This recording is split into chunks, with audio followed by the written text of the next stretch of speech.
انہوں نے اپنے پروردگار کی آیتوں کو جھٹلایا تو ہم نے ان کو ان کے گناہوں کے سبب ہلاک کر ڈالا اور فرعونیوں کو ڈبو دیا، اور وہ سب ظالم تھے۔ جانداروں میں سب سے بدتر اللہ کے نزدیک وہ لوگ ہیں جو کافر ہیں، سو وہ ایمان نہیں لاتے۔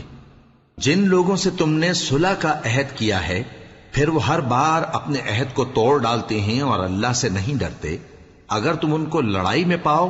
تو انہیں ایسی سزا دو کہ جو لوگ ان کے پس پشت ہوں وہ ان کو دیکھ کر بھاگ جائیں۔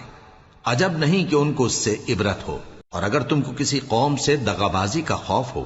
تو ان کا عہد انہی کی طرف پھینک دو کہ اس طرح تم سب برابر ہو جاؤ۔ کچھ شک نہیں کہ اللہ دغابازوں کو دوست نہیں رکھتا، اور کافر یہ خیال ہرگز نہ کریں کہ وہ آگے نکل گئے ہیں، وہ ہمیں عاجز نہیں کر سکتے۔ اور جہاں تک ہو سکے فوج کی جمعیت کے زور سے اور گھوڑوں کے تیار رکھنے سے ان کے مقابلے کے لیے مستعد رہو، کہ اس سے اللہ کے دشمنوں اور تمہارے دشمنوں اور ان کے سوا اور لوگوں پر جن کو تم نہیں جانتے اور اللہ جانتا ہے ہیبت بیٹھی رہے گی، اور تم جو کچھ اللہ کی راہ میں خرچ کرو گے اس کا ثواب تم کو پورا پورا دیا جائے گا اور تمہارا ذرا نقصان نہ کیا جائے گا۔ اور اگر یہ لوگ صلح کی طرف مائل ہوں تو تم بھی اس کی طرف مائل ہو جاؤ، اور اللہ پر بھروسہ رکھو، کچھ شک نہیں کہ وہ سب کچھ سنتا ہے، جانتا ہے۔ اور اگر یہ چاہیں کہ تم کو فریب دیں تو اللہ تمہیں کفایت کرے گا، وہی تو ہے جس نے تم کو اپنی مدد سے اور مسلمانوں کی جمعیت سے تقویت بخشی اور ان کے دلوں میں الفت پیدا کر دی، اور اگر تم دنیا بھر کی دولت خرچ کرتے تب بھی ان کے دلوں میں الفت پیدا نہ کر سکتے، مگر اللہ ہی نے ان میں الفت ڈال دی، بے شک وہ زبردست ہے، حکمت والا ہے۔ اے نبی، اللہ تم کو اور مومنوں کو جو تمہارے پیرو ہیں کافی ہے۔ اے نبی، مسلمانوں کو جہاد کی ترغیب دو۔ اگر تم میں 20 آدمی ثابت قدم رہنے والے ہوں گے تو 200 کافروں پر غالب رہیں گے،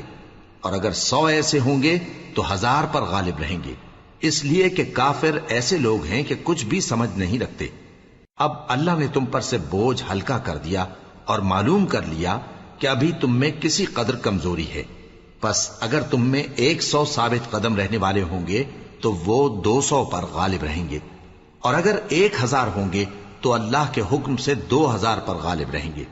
اور اللہ ثابت قدم رہنے والوں کا مددگار ہے۔ پیغمبر کو شایع نہیں کہ اس کے قبضے میں قیدی رہیں جب تک کافروں کو قتل کر کے زمین میں کثرت سے خون نہ بہا دے۔ تم لوگ دنیا کے مال کے طالب ہو اور اللہ آخرت کی بھلائی چاہتا ہے، اور اللہ غالب ہے، حکمت والا ہے۔ اگر اللہ کا حکم پہلے نہ ہو چکا ہوتا تو جو فدیہ تم نے لیا ہے اس کے بدلے تم پر بڑا عذاب نازل ہوتا۔ اب جو مال غنیمت تمہیں ملا ہے اسے کھاؤ کہ وہ تمہارے لیے حلال طیب ہے، اور اللہ سے ڈرتے رہو، بے شک اللہ بخشنے والا ہے، مہربان ہے۔ اے پیغمبر، جو قیدی تمہارے قبضے میں یعنی گرفتار ہیں ان سے کہہ دو کہ اگر اللہ تمہارے دلوں میں نیکی معلوم کرے گا تو جو مال تم سے چھن گیا ہے اس سے بہتر تمہیں عنایت فرمائے گا، اور تمہارے گناہ بھی معاف کر دے گا، اور اللہ بخشنے والا ہے، مہربان ہے۔ اور اگر یہ لوگ تم سے دغا کرنا چاہیں گے تو یہ پہلے ہی اللہ سے دغا کر چکے ہیں، تو اس نے ان کو تمہارے قبضے میں کر دیا، اور اللہ دانا ہے، حکمت والا ہے۔ جو لوگ ایمان لائے اور جنہوں نے ہجرت کی اور اللہ کی راہ میں اپنے مال اور جان سے لڑے، وہ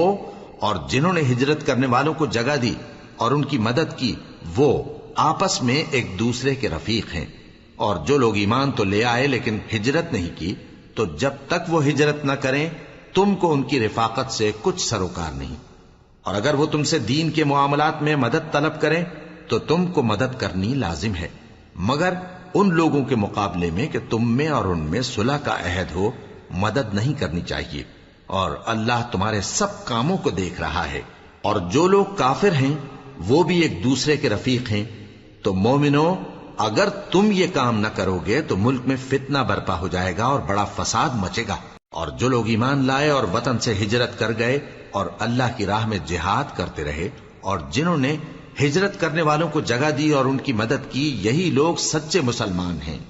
ان کے لیے اللہ کے ہاں بخشش اور عزت کی روزی ہے۔ اور جو لوگ بعد میں ایمان لائے اور وطن سے ہجرت کر گئے اور تمہارے ساتھ ہو کر جہاد کرتے رہے، وہ بھی تمہیں میں سے ہیں، اور رشتہ دار اللہ کے حکم کی روح سے ایک دوسرے کے زیادہ حقدار ہیں، کچھ شک نہیں کہ اللہ ہر چیز سے واقف ہے۔